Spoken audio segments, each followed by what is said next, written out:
Eliminex here.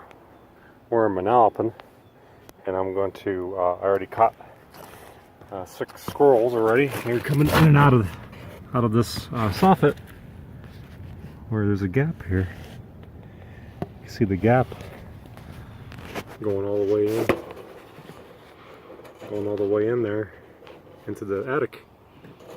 You can see the squirrels going in and out, so I put traps in the ground and traps on the gutter down below.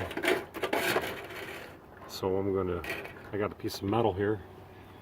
I have to be careful what I do with this material so it doesn't slide down, so I already cut a piece of metal already. I'm going to shove it up in place, fill up that gap. Shove it all the way up there.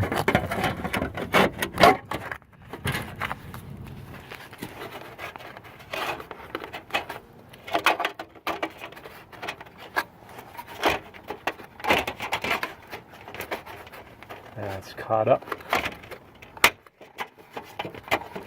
Oh, there it goes.